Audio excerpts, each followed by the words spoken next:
Le 10e jour de l'année, ce n'est pas un jour comme les autres. Padre Pio le savait, il disait que certains jours sont porteurs d'une force spirituelle unique et le 10 janvier, 10e jour de chaque année nouvelle, est précisément l'un de ces jours. Un jour où les portes du purgatoire s'entr'ouvrent, un peu plus largement qu'à l'accoutumée. Un jour où nos prières acquièrent une puissance décuplée. Un jour où 10 vœux, formulés avec soin, peuvent délivrer 10 âmes. Mais de leur souffrance, ce que vous allez découvrir aujourd'hui est un rituel que Padre Pio réservait exclusivement à ceux qui venaient le consulter. En ce jour bien précis, il ne l'a jamais consigné dans ses lettres, ni mentionné lors de ses entretiens officiels. Pourtant, les témoins présents à San Giovanni Rotondo, chaque 10 janvier, ont vu de leurs propres yeux, ont entendu de leurs propres oreilles. Ils ont été les dépositaires de cet enseignement. Et certains l'ont transmis. Avant de s'éteindre, peut-être regardez-vous cette vidéo, le 10 janvier même, ou quelques jours avant, pour vous y préparer. Peut-être est-ce après, et vous vous demandez si vous avez manqué quelque chose. N'ayez crainte. Ce que vous allez apprendre peut être pratiqué n'importe quel 10e jour du mois. Le 10 janvier reste le plus puissant. Mais chaque 10e jour porte en lui une part de cette grâce. Padre Pio percevait les âmes du purgatoire, comme peu de saints ont eu cette capacité. Elles venaient le visiter la nuit. Alors qu'il priait dans sa cellule, elles lui demandaient de l'aide, lui montraient leurs tourments et lui dévoilaient les secrets de leur purification. L'un de ces secrets résidait dans la puissance des nombres sacrés. Le nombre 10, en particulier, revêtait pour lui une signification profonde. Dans la Bible, le nombre 10 est omniprésent. Les 10 commandements, les 10 plaies d'Égypte, les 10 vierges de la parabole, la dîme qui représente le 10e de nos biens. Ce nombre symbolise l'accomplissement, la totalité, le cycle achevé. Et Padre Pio enseignait que, lorsque nous alignons nos intentions sur ce nombre sacré, nous activons une loi spirituelle, aussi réelle que les lois de la physique. Une femme vint trouver Padre Pio, un 10 janvier 1954. Elle avait perdu son mari, sa mère, son père et 2 de ses enfants, au cours des 10 années précédentes. 5 âmes pour lesquelles elle priait chaque jour. Mais elle sentait que ses prières n'étaient pas suffisantes. Elle aspirait à faire plus, à savoir s'il existait un moyen plus puissant d'aider ses défunts. Padre Pio la regarda avec ses yeux qui perçaient l'invisible, et il lui révéla une chose surprenante. Vous priez pour 5, mais aujourd'hui, vous devez prier pour 10. Ajoutez 5 âmes que vous ne connaissez pas, des âmes en peine, abandonnées au purgatoire, des âmes pour lesquelles personne ne prie, et formulez 10 vœux précis, un pour chaque âme. La femme était perplexe. Pourquoi prier pour des inconnus alors qu'elle avait déjà tant de proches à soutenir? Padre Pio lui expliqua alors un mystère qui change tout. Au purgatoire, les âmes sont liées entre elles. Lorsque vous aidez une âme que personne n'aide, cette âme devient votre allié. Elle prie pour vous, elle prie pour vos défunts, elle amplifie vos prières. 10 vœux, 10 âmes, et vous activez un cercle de grâce qui bénéficie à tous. Ce principe est au cœur du rituel des 10 vœux. Il ne s'agit pas simplement d'établir une liste de 10 demandes à Dieu.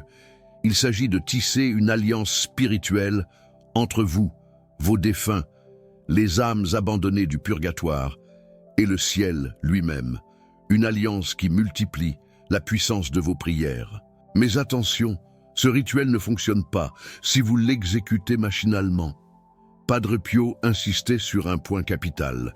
Chaque vœu doit être spécifique, pas vague, pas général, spécifique. Vous ne pouvez pas dire « Je prie pour l'âme de ma mère ».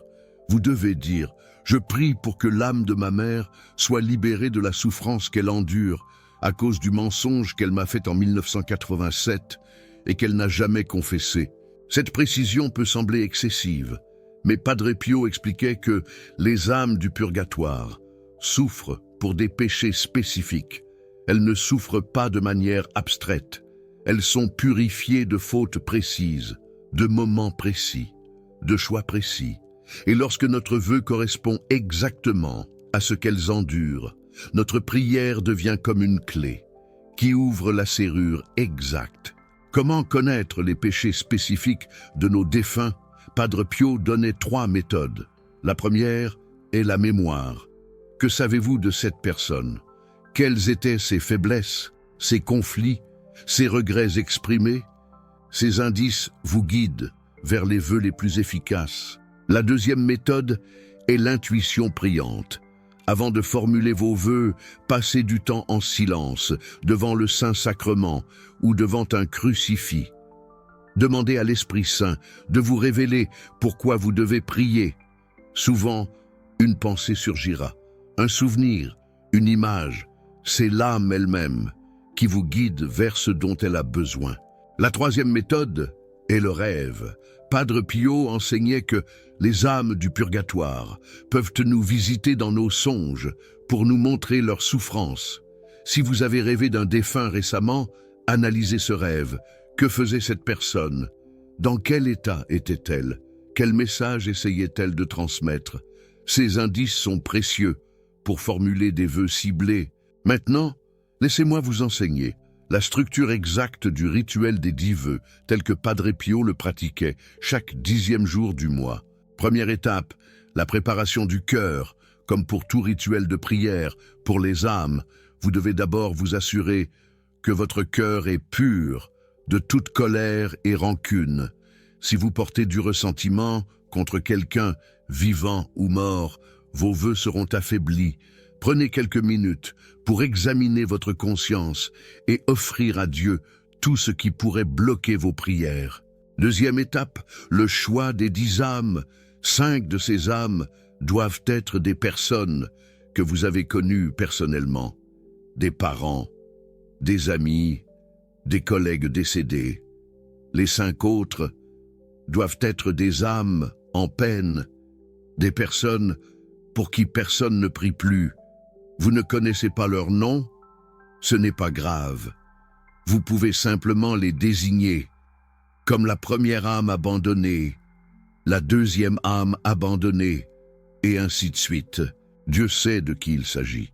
Troisième étape, la formulation des vœux. Pour chaque âme, formulez un vœu spécifique, pas général, spécifique. Voici la structure que Padre Pio recommandait. Je prie pour que l'âme de nom ou désignation soit libérée de souffrances spécifiques par la miséricorde de Dieu et l'intercession de la Sainte Vierge. Par exemple, je prie pour que l'âme de mon père soit libérée de la souffrance causée par son orgueil qui l'empêchait de demander pardon. Ou, je prie pour que la première âme en peine soit libérée de la souffrance de l'oubli total et sache qu'elle est aimée. Quatrième étape, l'offrande du 10e. Padre Pio liait toujours ce rituel au concept de la dîme. Mais pas une dîme d'argent, non. Une dîme de temps, de prière ou de sacrifice. Offrez à Dieu un 10e de quelque chose ce jour-là. Si vous priez habituellement 30 minutes, ajoutez 3 minutes spécifiquement pour les âmes en peine. Si vous faites un sacrifice de nourriture, faites-le pendant un 10e de la journée. Cette offrande du 10e active le pouvoir du nombre sacré. Cinquième étape, la récitation du rosaire décennal. Padre Pio ne demandait pas de réciter un rosaire entier pour ce rituel. Il demandait de réciter une dizaine, 10 Ave Maria, en pensant à chacune des 10 âmes pendant chaque Ave Maria. Le premier Ave Maria pour la première âme, le deuxième pour la deuxième, et ainsi de suite, jusqu'au 10e. Sixième étape, la prière de scellement. À la fin du rituel, Padre Pio récitait une prière spéciale pour sceller les vœux et les confier à la protection de la Sainte Vierge. Cette prière n'a jamais été officiellement publiée, mais les témoins l'ont transmise. Mère de miséricorde, je te confie ces 10 vœux pour ces 10 âmes. Porte-les à ton Fils. Qu'il soit exaucé selon sa volonté.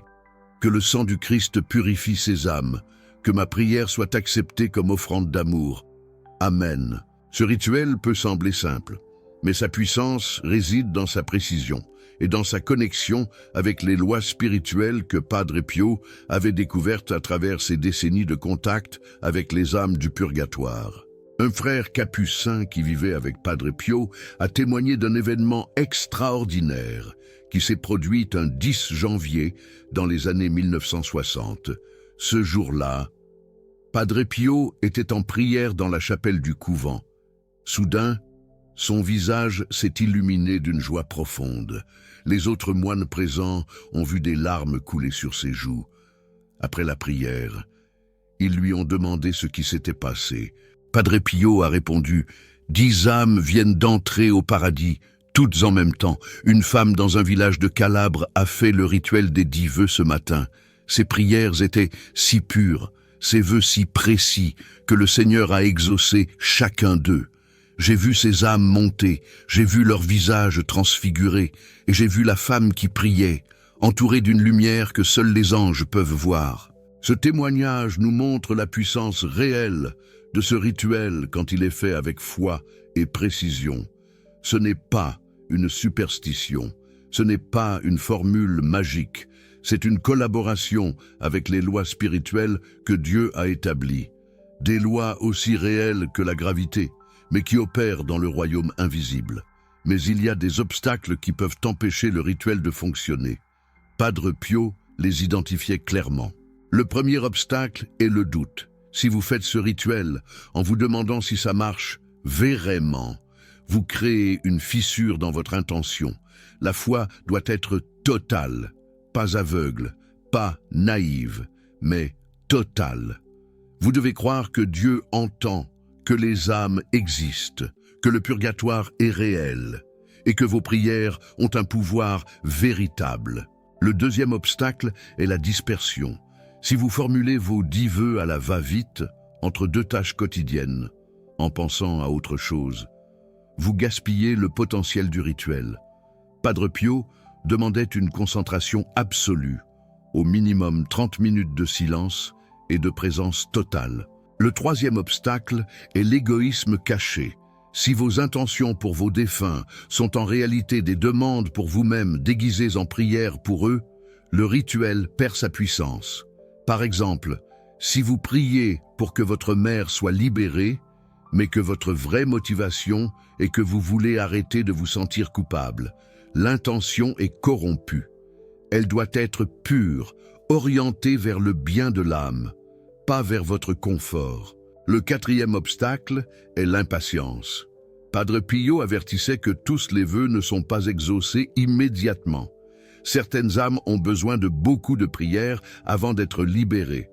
Ce n'est pas un échec, c'est le processus normal de purification. Continuez à prier, mois après mois, 10e jour après 10e jour. La persévérance est récompensée. Il y a aussi des signes qui indiquent que le rituel a fonctionné. Padre Pio en donnait plusieurs. Le premier signe est la paix intérieure. Après avoir terminé le rituel, si vous ressentez une profonde tranquillité, une sensation que quelque chose a été accompli, c'est souvent un signe que vos prières ont été entendues. Cette paix n'est pas une émotion ordinaire. Elle est plus profonde, plus stable, presque tangible. Le deuxième signe est le rêve de libération. Dans les jours ou semaines qui suivent le rituel, vous pouvez rêver d'un de vos défunts dans un état de joie, de lumière, de liberté. Ce type de rêve est très différent des rêves ordinaires. Il a une qualité de réalité qui reste avec vous après le réveil. C'est souvent l'âme elle-même qui vient vous remercier. Le troisième signe est la synchronicité. Des coïncidences significatives commencent à se produire dans votre vie. Vous tombez sur un objet qui appartenait au défunt. Vous entendez sa chanson préférée à la radio. Quelqu'un mentionne son nom sans raison apparente. Ces synchronicités sont des signes que le lien entre vous et l'âme est actif, que votre prière circule. Le quatrième signe est le parfum. Comme pour beaucoup de phénomènes liés à Padre Pio, un parfum inexplicable peut apparaître. Pas nécessairement de rose ou de violette comme avec Padre Pio lui-même, mais une odeur agréable sans source visible. C'est souvent un signe de présence spirituelle et de grâce accordée. Maintenant, je veux vous raconter une histoire qui illustre parfaitement la puissance de ce rituel. Elle m'a été transmise par un prêtre qui avait connu personnellement un des fils spirituels de Padre Pio. En janvier 1967, une famille italienne vivait un drame terrible. Le père de famille, un homme de 52 ans nommé Antoine, était décédé subitement d'une crise cardiaque le 31 décembre. Il était mort sans avoir eu le temps de se confesser, sans avoir reçu les derniers sacrements. Et sa famille savait qu'il avait sur la conscience plusieurs péchés graves qu'il n'avait jamais confessés. La veuve d'Antoine était désespérée. Elle était convaincue que son mari souffrait terriblement au purgatoire. Elle priait pour lui jour et nuit, mais elle ne ressentait aucune paix, aucun signe, rien. Elle avait l'impression que ses prières se perdaient dans le vide. Le 8 janvier, elle a pris le train pour San Giovanni Rotondo. Elle voulait voir Padre Pio. Elle voulait lui demander de prier pour son mari. Elle voulait savoir s'il y avait un espoir. Quand elle est arrivée au couvent, la file d'attente pour voir Padre Pio était immense. Des centaines de personnes attendaient leur tour. On lui a dit qu'elle ne pourrait peut-être pas le voir avant plusieurs jours, mais elle a décidé d'attendre, patiemment. Le 9 janvier au soir, quelque chose d'étrange s'est produit. Un frère capucin, qu'elle n'avait jamais vu, est venu la trouver dans la file d'attente. Il lui a dit « Padre Pio vous demande de venir demain matin, le 10 janvier, à la première messe. Il a quelque chose de très important à vous enseigner. » La femme était stupéfaite. Comment Padre Pio savait-il qu'elle était là? Elle n'avait parlé à personne. Elle n'avait donné son nom nulle part. Mais elle a fait ce qu'on lui demandait. Le lendemain matin, 10 janvier, elle était dans la chapelle. Pour la messe de l'aube, Padre Pio célébrait. Après la messe, alors que les fidèles sortaient, le même frère capucin est venu la chercher et l'a conduite à une petite salle où Padre Pio l'attendait. Ce qui s'est passé dans cette salle a changé sa vie, à jamais. Padre Pio l'a regardée et lui a dit immédiatement, sans qu'elle ait prononcé un mot, « Ton mari, Jean, souffre beaucoup, mais aujourd'hui est le 10e jour. C'est le jour où tu peux l'aider vraiment. » Puis, il lui a enseigné le rituel des 10 vœux, exactement comme je vous l'ai décrit.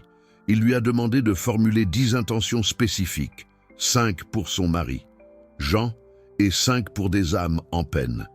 Il lui a expliqué le pouvoir du nombre 10. Il lui a montré comment offrir le 10e de sa journée. Il lui a appris la prière de scellement, une prière puissante.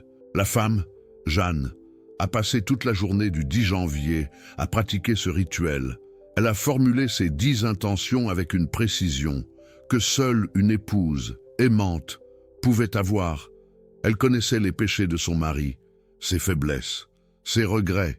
Elle a ciblé chaque intention sur une blessure spécifique de son âme. Cette nuit-là, quelque chose d'extraordinaire s'est produit. La femme, Jeanne, a fait un rêve. Dans ce rêve, elle voyait son mari, Jean, mais il n'était pas en souffrance. Il était debout, vêtu de blanc, entouré de lumière. Il lui a dit « Merci, tes 10 intentions m'ont ouvert 10 portes. Je peux maintenant avancer. Je ne suis plus bloqué. Continue de prier, mais sache que le plus dur est passé. » Quand la femme, Jeanne, s'est réveillée, elle était en larmes, mais c'était des larmes de joie. Elle sentait, au plus profond de son être, que quelque chose avait changé, que ses prières avaient enfin atteint leur cible, le ciel. Elle est retournée voir Padre Pio le lendemain, avant même qu'elle parle. Il lui a dit « Tu as vu ton mari, Jean, cette nuit. Il va mieux maintenant. Continue le rituel chaque 10e jour du mois pendant 1 an. À la fin de l'année, il sera au ciel. » La femme, Jeanne, a fait exactement ce que Padre Pio lui avait demandé. Chaque 10e jour, pendant 12 mois, elle a pratiqué le rituel des 10 vœux. Et le 10 janvier 1968, exactement 1 an après le premier rituel, elle a fait un dernier rêve. Un rêve magnifique. Dans ce rêve, Jean n'était plus vêtu de blanc, il était vêtu de lumière pure. Il ne parlait plus, il souriait simplement. Derrière lui, elle a aperçu une porte immense qui s'ouvrait sur une clarté indescriptible. Jean s'est retourné une dernière fois, lui a fait un signe d'adieu et a franchi la porte. Elle s'est refermée derrière lui. La femme, Jeanne, s'est réveillée avec une certitude absolue. Son mari était au paradis. Elle n'avait plus besoin de prier pour lui. Elle pouvait maintenant prier avec lui. Cette histoire illustre plusieurs points essentiels sur le rituel des 10 vœux. Premièrement, le rituel fonctionne, même pour des âmes qui sont mortes dans des circonstances difficiles. Jean était mort sans confession, sans dernier sacrement. Selon certaines interprétations strictes, il aurait pu être condamné, mais la miséricorde de Dieu est plus grande que nos catégories humaines, et le rituel des 10 vœux est un canal de cette miséricorde, une grâce. Deuxièmement, le rituel demande de la persévérance. Ce n'est pas une solution instantanée. La femme, Jeanne, a dû pratiquer pendant 1 an entier avant que son mari, Jean, soit complètement libéré. Chaque 10e jour était une étape dans un processus de purification qui prenait du temps et de la foi. Troisièmement, le rituel crée une véritable communication avec l'âme. Les rêves que la femme, Jeanne, a eus n'étaient pas de simples rêves. C'étaient des visites réelles, des messages réels, des confirmations réelles que les prières fonctionnaient. Quatrièmement, Padre Pio lui-même validait ce rituel. Ce n'est pas une invention moderne, ce n'est pas une superstition populaire. C'est un enseignement qui vient directement d'un saint canonisé par l'Église catholique, un saint qui voyait les âmes, un saint qui communiquait avec le monde invisible, un saint dont les paroles portent l'autorité de l'expérience mystique authentique. Je veux maintenant aborder un aspect du rituel que beaucoup de gens négligent. Il s'agit des 5 âmes en peine. Pourquoi Padre Pio insistait-il pour qu'on inclue des inconnus dans nos intentions? La réponse se trouve dans la nature même du purgatoire. Les âmes qui souffrent ne sont pas isolées les unes des autres. Elles forment une communauté de purification. Elles se connaissent, elles partagent leurs souffrances et surtout, elles peuvent s'entraider par la prière, une prière constante. Quand vous priez pour une âme en peine, une âme pour qui personne sur terre ne prie plus, vous faites quelque chose d'immense, vous lui donnez de l'espoir, vous lui montrez qu'elle n'est pas oubliée, vous lui apportez un soulagement que rien d'autre ne peut apporter, et en retour, cette âme devient votre allié. Padre Pio expliquait que les âmes en peine sont particulièrement puissantes dans leurs intercessions. Elles n'ont plus rien à perdre, elles n'ont plus d'attachement terrestre, elles n'ont plus de distraction. Tout leur être est concentré sur une seule chose, la prière. Et quand quelqu'un sur terre les aide, elles répondent par une gratitude infinie qui se traduit en prière d'une intensité extraordinaire. Un cas célèbre illustre ce phénomène. Un homme d'affaires de Lyon, qui n'était pas particulièrement religieux, a commencé à pratiquer le rituel des 10 vœux après avoir entendu parler de Padre Pio. Il n'avait que 3 défunts proches. Pour qui prier? Pour compléter ses 10 intentions, il a dû ajouter 7 âmes en peine. Cet homme a raconté plus tard que sa vie a commencé à changer de manière inexplicable après quelques mois de pratique. Des opportunités professionnelles se sont présentées, des problèmes de santé se sont résolus, des conflits familiaux se sont apaisés. Il ne comprenait pas ce qui se passait. Il est allé voir un prêtre pour lui en parler. Le prêtre lui a expliqué: les 7 âmes en peine que tu aides prient pour toi. Elles intercèdent pour toi auprès de Dieu et leurs prières sont exaucées parce qu'elles sont pures, désintéressées et pleines de gratitude. Cet homme a continué le rituel pendant des années et sa vie a été bénie. Il disait que la meilleure décision de sa vie n'était pas un investissement financier, ni un choix de carrière. Non, c'était d'avoir commencé à prier pour des âmes qu'il ne connaissait pas, des âmes inconnues. Comment choisir ces âmes en peine pour vos 10 vœux? Padre Pio donnait plusieurs suggestions qu'il est essentiel de prendre en compte. Vous pouvez prier pour les âmes des personnes mortes seules, sans famille, sans amis.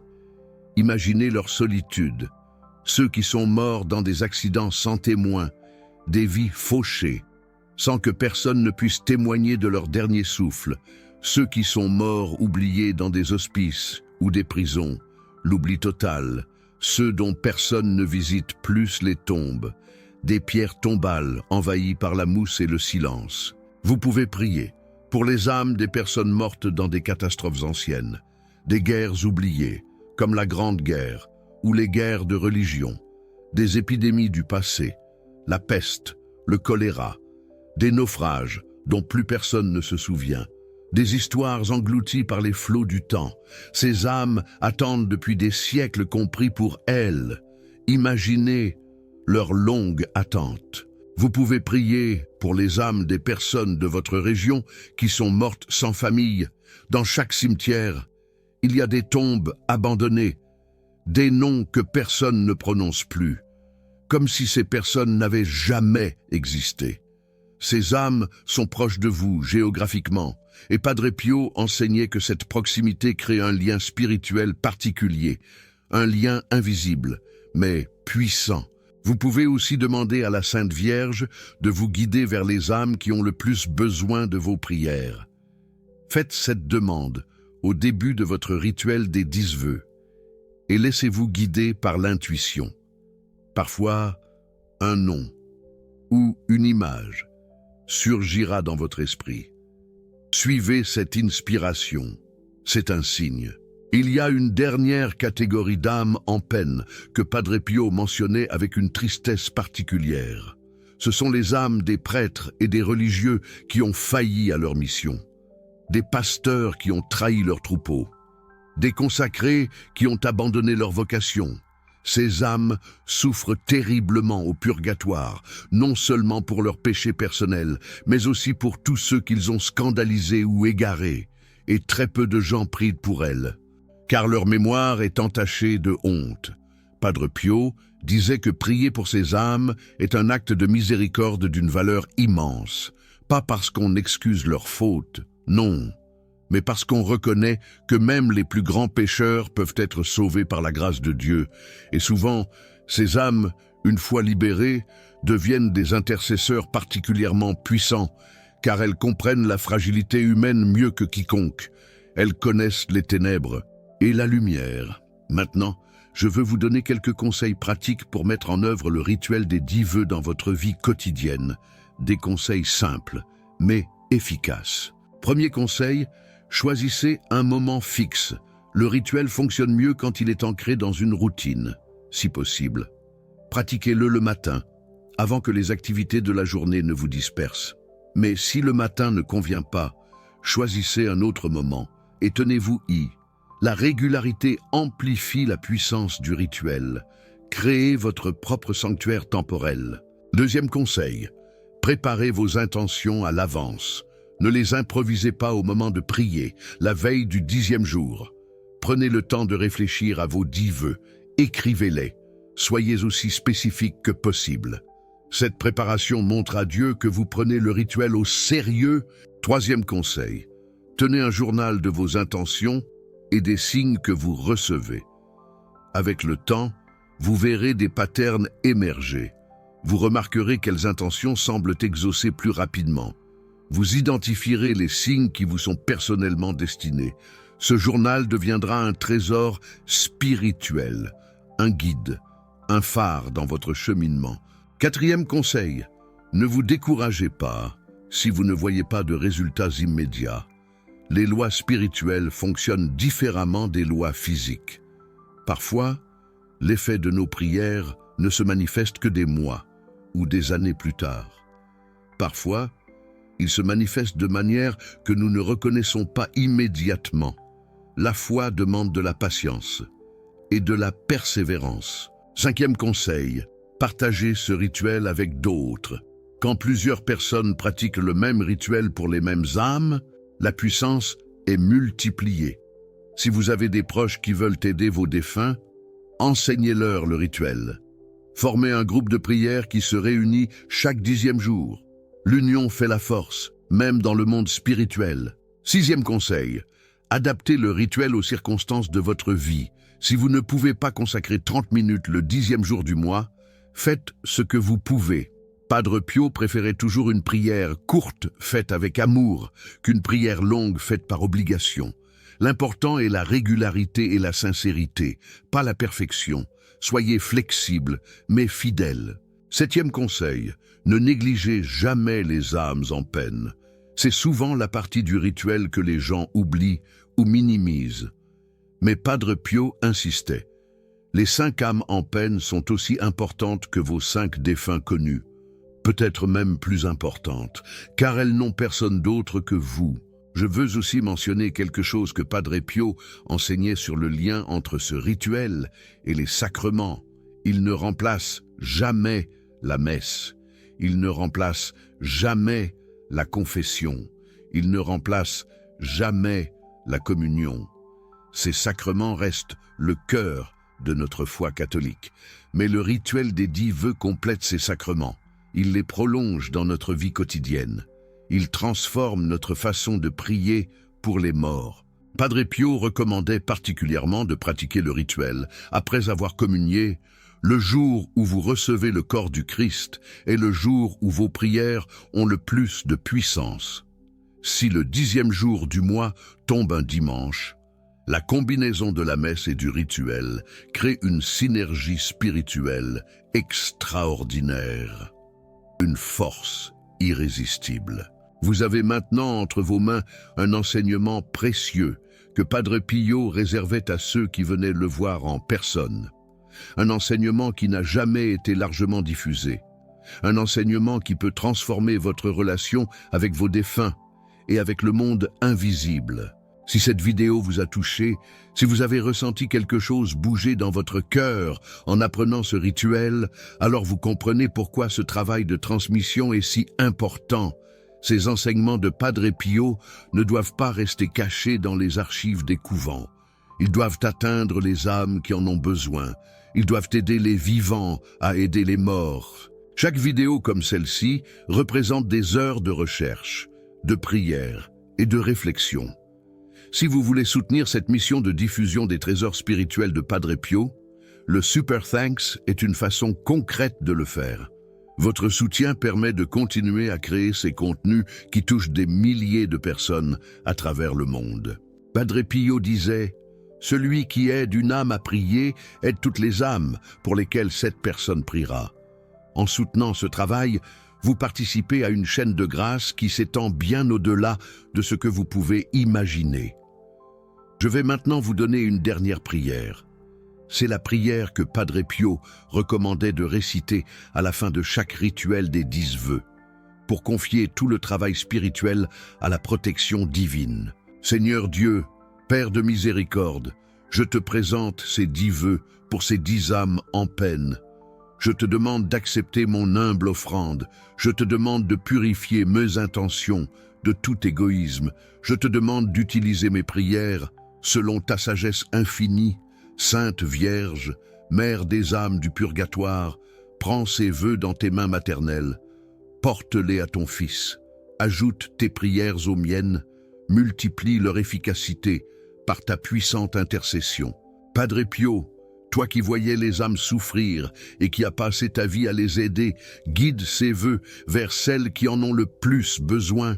Enseigne-moi à prier comme tu priais. Aide-moi à persévérer comme tu persévérais. Âme du purgatoire, je vous offre ces prières avec amour. Recevez-les, soyez consolés.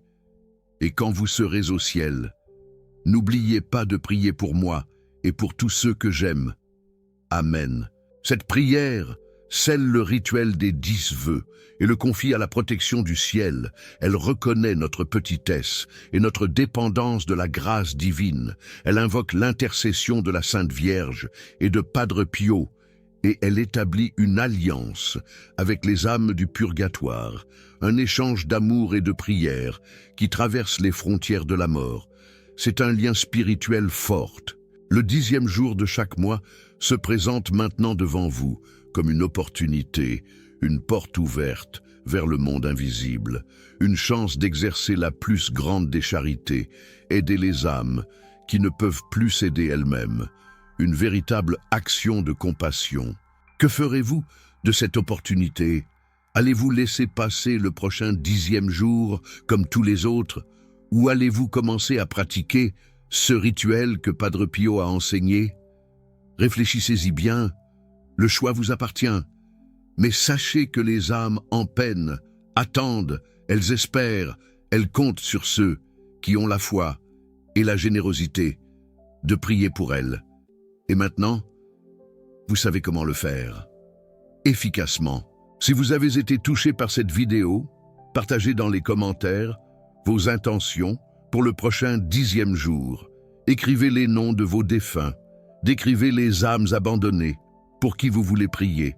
Cette communauté de prière, dans les commentaires, amplifie nos intentions collectives. Nous ne sommes pas seuls. Nous prions ensemble. Et ensemble, nous pouvons libérer des âmes du purgatoire. C'est une force incommensurable. Que le Seigneur vous bénisse, que la Sainte Vierge vous accompagne et que Padre Pio intercède pour toutes les âmes que vous allez aider. N'oubliez jamais la puissance de la prière.